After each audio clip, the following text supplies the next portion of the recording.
So it's my pleasure to welcome to the stage one of our key sponsors and a personal friend, mentor. Last year, when I said I wanted to do this, we had coffee and he challenged me. But much more than that, he said, go. Wow. Scott Ford, I don't know how to introduce you. Please just come to the stage and tell your story.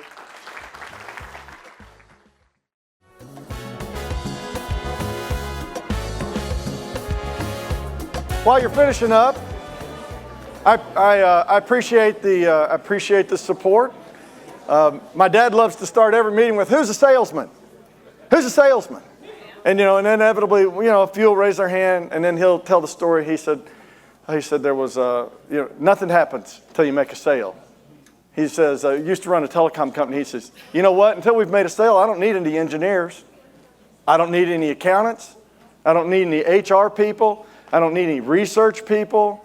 I don't need any logistics people. I don't need anything, nothing, till we make a sale. And he says, now, who's a salesman? Well, every hand in the room goes up. And that's the point, and this is the only way I knew to sell product this morning. So I want to talk to you, I guess I'm just the example of the policy and economic discussions that we've had this morning. I want to talk to you a little bit about two things, trust and risk. Because none of the stuff that we want to see happen is going to happen until trust is established and people are willing to take a risk. So who am I? Real quick. My name's Scott Ford. I'm from Little Rock, Arkansas. What do? I'm the founder and CEO of Westrock Coffee Company. What is that? We have gone from a startup 10 years ago to the largest specialty Arabica trader in the world.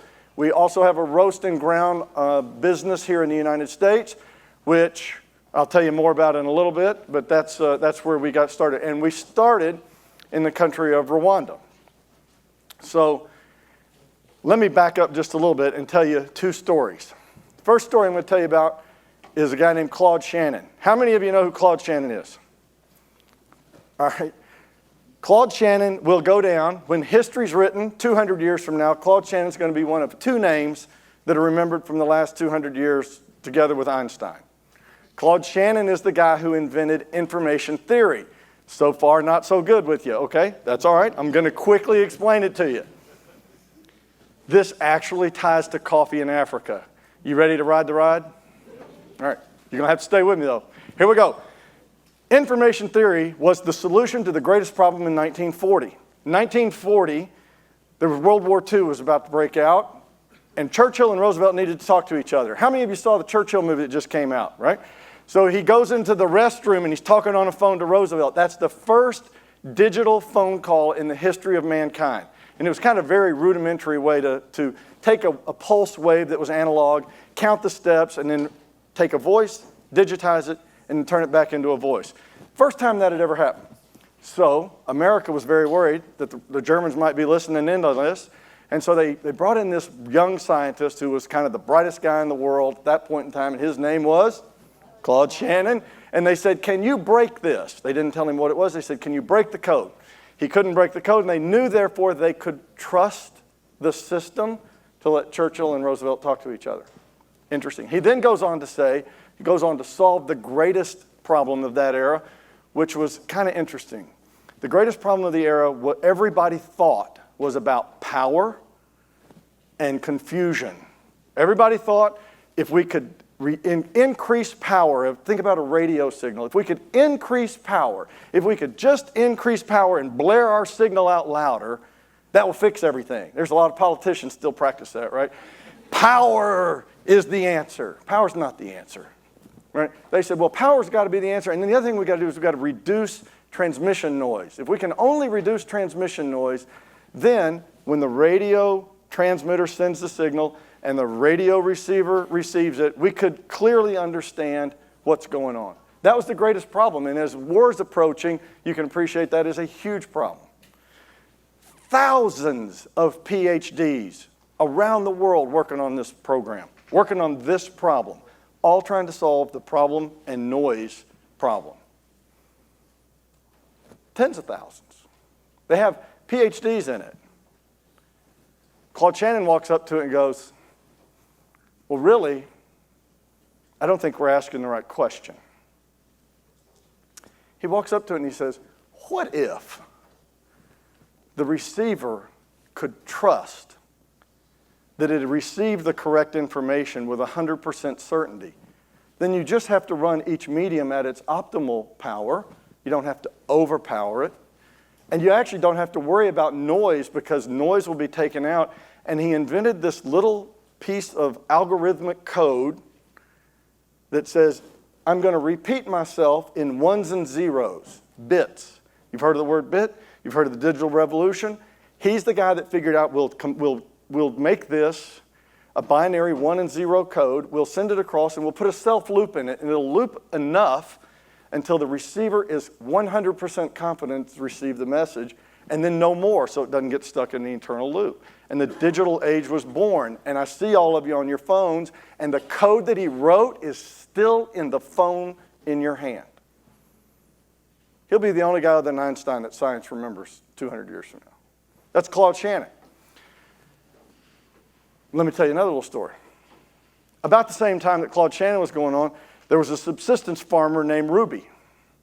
Now, Ruby had a hoe, seeds, worked in the garden, a few chickens, poverty, no running water, no shoes, no electricity, and she lived where all subsistence farmers lived in the 1920s. She lived in rural Arkansas. So Ruby lost her first child, first son. Actually, she had a son, then she had a second son. She lost the second son. A few years later, she lost the first son to poverty. You know, just not having access to medical care, not quite having the nutrition program. Then she had a third son. Now, by this time, people had noticed that her husband was a really, really bright guy, and they had loaned him a mule so that he could ride to Conway and go to school. That guy then goes on to become a teacher and then an administrator, and he goes on to become the commissioner of education for the state, and he presides over the desegregation of the school system in Little Rock from 1957 to 1983. That is my father's father and mother. Ruby is my father's mother. She was a great source of unconditional love to me. So you're all going, okay, everybody's got a story. Every family has a story. We've got more than our share of blessings, and every family has its tragedies. What on earth do Claude Shannon and Ruby have to do with each other? We made a lot of money, thank the Lord, out of Claude Shannon's theory because we got in front of the wireless business, and we helped build a wireless business that ended up becoming part of Verizon and AT&T, and I was really grateful for it. I'm independently wealthy. I'm retired at 46. So I think, well, I could live on the back of a boat, but that would probably get boring. I don't know many boring men that I think are very interesting. So I don't really think I'm going to go get bored. But I'm not quite sure what to do with myself. And I told my wife, I said, I'm going to take a year before I look at doing something else seriously. And I had other CEO jobs I could have done, and I thought, I don't know. And I said, you know what, I'm going to go back to Rwanda because I remembered I'd had this conversation with a guy named Paul Kagame about 5 years before. So that conversation was from a trip that Dale Dawson and I took. We went over, we took our families. At that point, I'm a wireless company CEO, I guess would have been my title. And the president hears there's a wireless company CEO in the country and he'd like to have dinner. And I'm like, man, I've got my kids. We're just here working on an orphanage. I'm on vacation. He doesn't really want to have dinner with us. You know, let's pass. And Dale's like, I don't know, it'd kind of be fun. Let's go. And so I tell my kids, I said, don't you say a word. I don't have an opinion on anything. You don't know anything. Yes, ma'am. No, sir. That's all you say. We're going to be in and out of there in an hour. We'll go get pizza. 5 hours later, we're sitting around the table having a discussion that I had no idea at the time would change my life. Our kids, Dale's kids, my kids, the president's kids, and the whole security team are playing soccer in the basement of the house. And we're carrying on about, why are white guys rich? Try that one out for a dinner conversation, first time you meet him. And I'm like, okay, I guess I've come over here to hear why white guys are rich. This is going to be interesting. And he goes, white guys are rich. He says, I'm trying to pinpoint it. This is what I'm working on right now. He goes, white guys are rich because they lived in a society that figured 3 or 4 big ideas out. I don't think they implemented it very well here. We've got our own history because of that. But they figured it out, and you can see it in a lot of places. And we've got to figure out the elements of that and bring that back here. Whoa. I said, sir, pardon, sir, Mr. Excellence, I think those are the 3 freedoms of Western civilization you're referenced. They used to teach it in schools in America. They don't anymore. But I think those are the 3 freedoms of Western civilization. He says, go on, go on, go on. I said, well, sir, that's religious freedom, political freedom, and economic freedom. Religious freedom is you're created by God, therefore you have meaning regardless of what another man says about you. You have political freedom because you have meaning because you were created by God. You can associate with whomever you'd like for whatever reasons you'd like. You are free to do what you'd like to do. And I said the economic freedom says if you want to do something and you can create a profit out of it, you have the right to keep the benefit of the profit. It doesn't belong to other people. It's yours. He said, yes, now let's keep working on that. He says, what does it take? This is the greatest question he ever asked. He says, what does it really take? Don't give me platitudes. Don't give me policies. Don't give me talking points. What does it really take to attract capital to a country like Rwanda 9 years out of the genocide? I said, well, and quickly I became an economist. Well, on one hand, and I said, well, sir, I don't know about anybody else because, I'm not a policy guy. I'm actually I fight for a living. That's what I do. I'm a commercial actor. I'm not a policy wonk. I'm not degreed in any of it. I fight for a living. And I said, but I would come here and I would fight for Rwanda if what would have to be true? The rule of law existed to everyone equally. And that means your tax collecting authority has no more status in front of the law than I do. And we could actually have a debate about what the law was. So the rule of law has got to be prevalent. He said, right, got it. I said, you have to have 0 corruption. He said, 0. I said, 0. I mean, not $5 to the guy at the dock. He says, okay, we can do that. And I said, and then you have to have mature tax and regulatory policy. And I said, because politicians, sir, tend to think that what they say in a speech is what is heard. And I said, the business community that I come from, we don't even listen to speeches. We don't listen to political speeches. We don't listen to talking points. We don't listen to, visions of what we want to be or talk of fairness. We don't listen. We listen to and watch for what you really mean, which is the way you implement tax and regulatory policy. If it's fair, if it's consistent, if it's actually capital formation friendly, then people will come. And if you keep changing it, or you see somebody's got a profit and you think, oh, we need a new tax there, or you think somebody needs a different price, you say, oh, I'm going to set the price. We, the state, are going to set the price. I said, you will run it out, and capital won't form. So we got put on his economic advisory council, and we went to work, and that was 15 years ago. And you saw the numbers from the presentation this morning. Where was Rwanda on every one of those metrics? Number one, number one, number one. What's that practically mean? What that practically means is they've gone from like the 5th worst infant mortality rate in the world to tied with the United States in 15 years.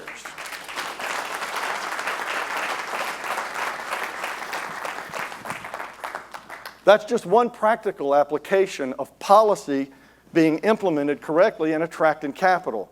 I got to get a little drink here. Hey, by the way, while I'm drinking, I want you to think, are you offended by the fact my tea is in the bottom of the glass? Any of you offended by that? Is that fair? Is that fair? I mean, the bottom half of the glass has got all the tea. The top half of the glass doesn't have any tea. That feels unfair to me. But that's a law called gravity and liquid hydrodynamics or whatever it's called. I'm not quite sure what the science is, but I know that happens every time. Right? So true with capital, where the law is honored, there's 0 corruption, And tax and regulatory policy is business friendly, and you have to balance all that, but most people get it balanced the wrong way. Capital is attracted, and capital comes to that marketplace, just like water goes to the bottom of the glass. It's not looking for a fight, it's just looking for a profit. It doesn't mind helping people. It generally wants to help people because it's good for itself. The capitalistic society works that way. All right, so that's the gist of how we got here. People ask me, why do you do Westrock Coffee? And it's really summed up in that reason, right? So when I went to Rwanda and I had these conversations with the president, I went back to work. Alltel eventually sold to Verizon. I told my wife back to that part of the trip, I said, I'm going to go look around in Rwanda just see if there's anything I can find that I might be able, maybe there's one person that I could help form a business. I'm thinking really small or medium-sized business, you know. And I got there, and I took 2 or 3 people with me to kind of help run numbers and all that, and we spend the first week, and we find nothing. And I told some of the guys this morning, the local folks were privatizing tea plantations, and they said, you should buy a tea plantation. I said, oh, no, I'm not buying a tea plantation. They said, no, it's a good business. You should own a tea plantation. And I said, no. They said, we don't understand why not. And I said, well, you know, a white guy from Arkansas sells a business, makes money, goes to Rwanda, and buys the plantation. Let me keep looking. No, we think it's a great idea. Well, it's the reality. I mean, the conversation, you know, you go and they said, super, great, get on the so you ground will? and make a difference. And I was like, no, You're going to run into this. no. Right? Let me keep working. 2 weeks have come and gone, and I'm tired, I'm hungry. We're sitting down one afternoon, we're drinking a cup of coffee, and I said, man, this is the best coffee I've ever had in my life. And they grow that locally. I said, boy, I don't know much about it, but this is exceptional. They go, yeah, everybody says it's really good, but farmers in Rwanda only get about half what farmers around the rest of East Africa get. Suddenly, what did I smell? I smelled a fight. And I kind of started gravitating. I said, really, let's just walk through this. I said, do you have big plantations and people are stupid? No, there are no plantations in Rwanda. It's all smallholder farmer. I said, oh, so it's a disaggregated supply pool. So then how's it journey out of the country? They said, well, it starts on a small farm, and it comes through to a village, and it might be traded, and it goes to somebody with a small truck, and it comes with a big truck, and eventually it comes to one of 2 dry mills. One of 2 dry mills. I said, oh, that's interesting. Now, you don't appreciate, because I didn't go into it, I spent 20 years buying and selling businesses and testifying before Justice Department and FCC, and I had a working knowledge of industry structure. So as I'm sitting there having coffee, I went, oh, a duopoly price is like a monopoly, even if it's honest, and a duopoly will cede 20% market share to a new entrant before it matches price and terms to hold its collective 80%. That's an economic truth. Did y'all know that? There it is. It's true in every industry in the world. So I said, oh, okay, so there's how many again? And they said, there's 2. So then I asked the most important question I ever asked. I said, because I was really afraid of the answer. I said, well, who owns those 2 mills? And they said, oh, there's just some local folks. They get financed out of Europe. I said, so it's not like the president's brother or something owns one of those mills, is it? They said, no, it's just local folks. I said, I found the sticking point and why prices were half the value. I'm not saying they're bad. In fact, I think they're probably honest and fair actors. The fact of the matter is that when you only have 2 people competing to buy something, the price kind of works its way to the lowest common denominator instead of the highest. And so I said, okay. I turned to the guy who was helping me, whose name was Matt Smith, whose dad was an electrician, which was his qualification to start a coffee plant. And I said, how much do you think it cost us to actually go buy that old mill that was foreclosed on, being auctioned off? And he goes, I think we could get it bought for $1.5 million. And I said, how much would it actually cost us to get the equipment and get a mill running? He goes, it's probably another $1.5 million. And I said, okay, let's do it. Let's open the 3rd mill. We're still having coffee, the same first cup. I said, let's open a mill, because if they're only paying half what it's worth, I know that we can have 2 impacts. If we start from the question, how much can we pay the farmer? Please hear Ruby. when you hear this story? How much can we pay the farmer and still make a profit so that the system can continue to turn, right?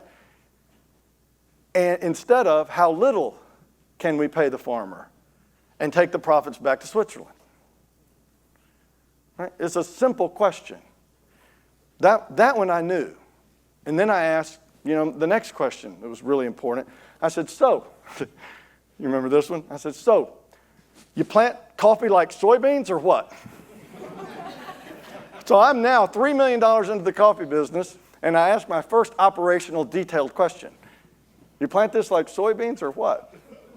And one of the brilliant guys at the table said, I think it grows on a tree. I said, well, then you can be head of operations. And that's how we started. It was really that simple.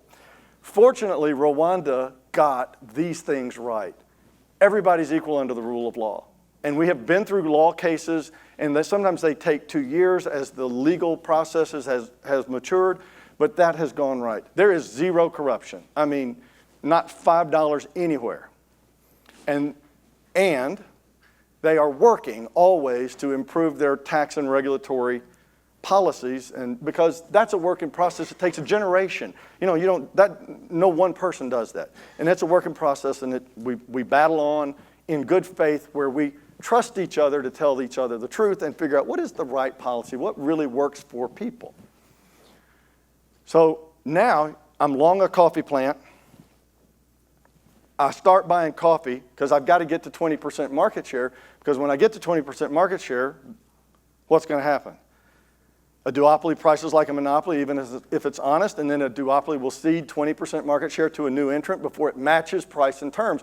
I'm getting every coffee farmer in Rwanda a raise as soon as I get to 20% market share. And I start buying coffee, and I'm running the I'm running the hedge desk. We've got people out, on motorbikes running around buying coffee. And I said, let them feel you. Hit them.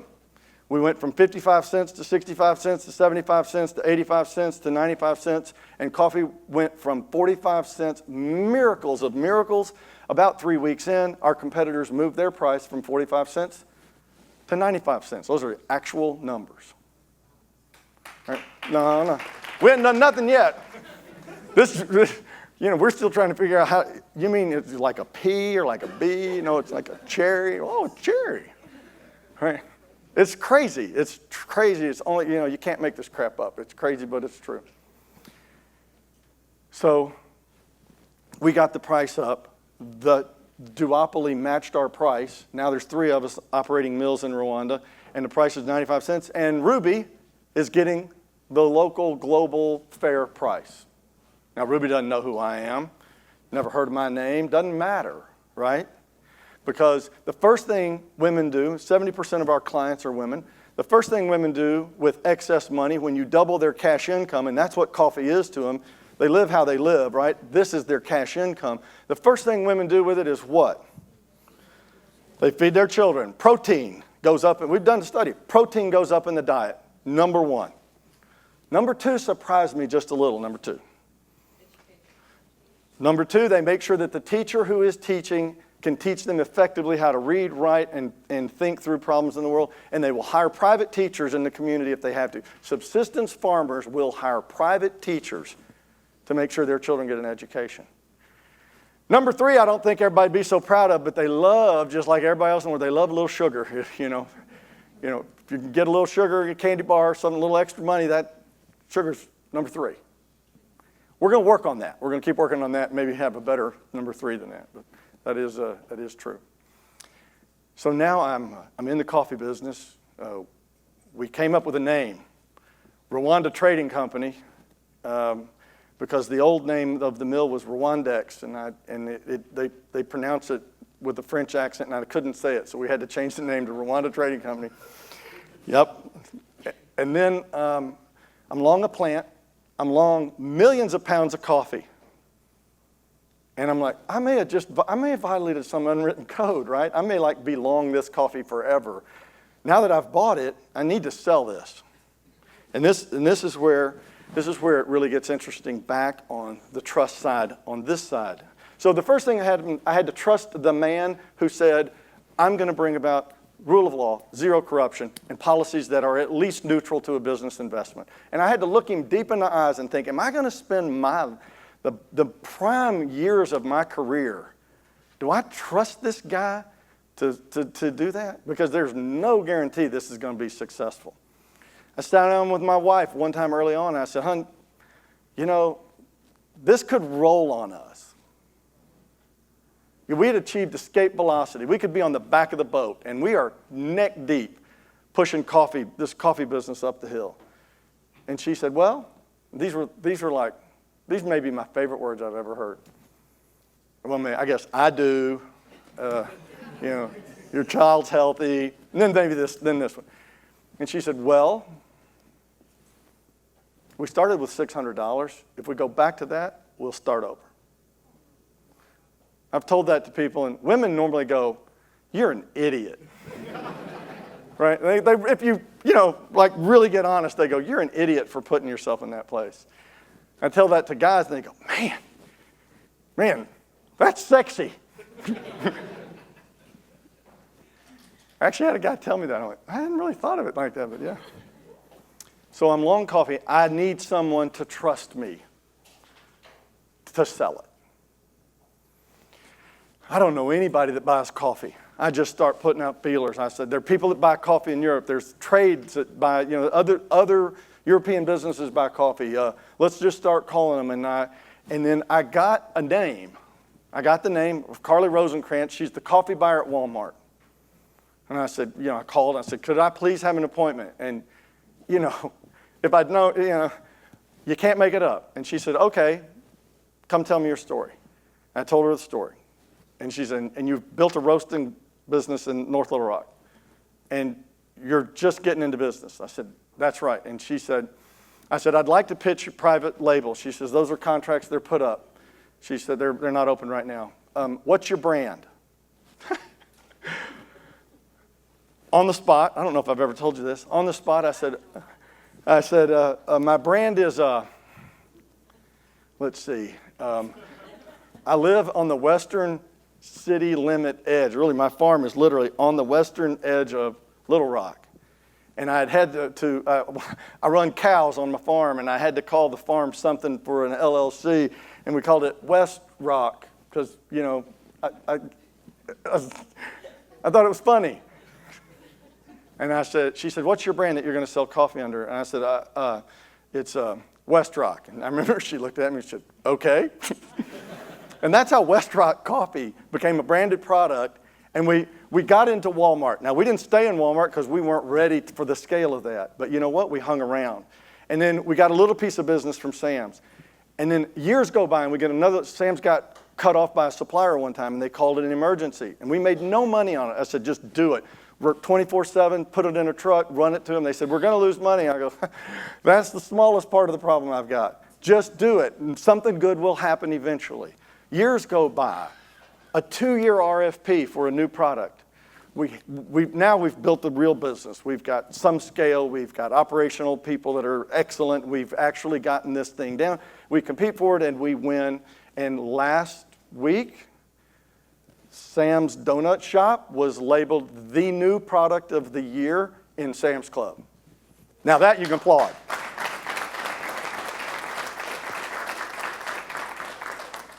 We delivered our 100 millionth cup last month, right? So, yeah. I started just calling on folks, right? I remember there were 3 people originally, Carly, Greg Egbers, and Bob Rowland. The 3 people I sat across the table from, and I told them my story. I told them what I was trying to do. I told them I'm going to reprice the way coffee is purchased across all of East Africa. Hundreds of millions of people live in these homes. We can drive the price up 20%, 30%, and still make a profit, but you gotta help me. You gotta trust me. You gotta take a chance.